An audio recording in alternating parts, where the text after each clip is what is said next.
და ევროპავი, იმიტომ რომ გვეშინია კაცებს დაათხოვებები. ჯერ ერთი და ამისი თქმა, როგორი დიდი შეურაცხყოფაა ქართველი ერის, ქართველი კაცის, მთლიანად საქართველოს, რომ ქართველს ამას აკადრებ და ეუბნები, რომ მე შენ ევროპასთან არ მინდა შენი სიახლოვე, იმიტომ რომ შენ ისეთი ხარ, რომ ხვალ შენ შეიძლება გათხოვდე. ამაზე დიდი უპატივცემლობა ქართველი კაცის რა გინდა, მე არ ვიცი ესეთი. იმ ევროპას აკინებ, რომელიც ევროპასაც რა ვიცი, ჯერ ბოროტება ჩვენთვის არაფერი არ გამოკეთებია და საიდან მოამდეს, რომ ესე ბოროტება გავუკეთეს ისტორიას თუ გადავხედავ, ევროპა ჩვენ არასდროს არ გვებრძოდა.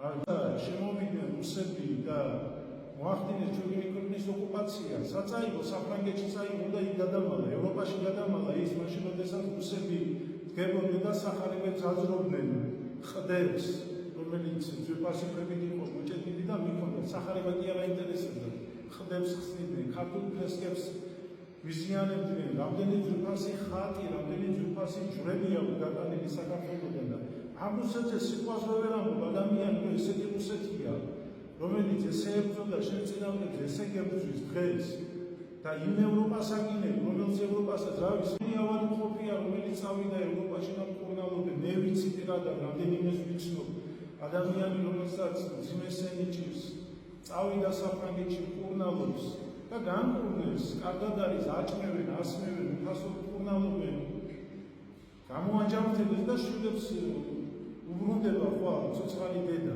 აი ამ ისეთ ყველაფერს ჩაუკეტავ ადამიანებს. ასე რომ ესეთი უმატურობა არ შეიძლება და ესეთი ტყუილები და ფარისევლობაც არ შეიძლება, რასაც ამბობენ. გუშინ სხვას ამბობდნენ, დღეს სხვას ამბობენ. ისევით ევროპისკენ. მე გამოჩნდა რომ თუმე ევროპა ომში გვითხრებს, ეხლა გამოჩნდა თუმე გუშინ, რომ არიქა და ევროპა კაცებს ათხოვებს და არა, არ შეიძლება ესეთი ფარისევლობა და არ შეიძლება ესეთი ტყუილები და მგონია რომ ქართველი ერი თითქოს და ამ ყველაფერზე გაჩვენება და ყველაფერზე თავს დაგიხდით. არ არის ქართველი ერი ის ერი, რომელიც თქვენ დაგემონებათ და რუსეთს დაიმონებათ. გაიხარეთ, გავალ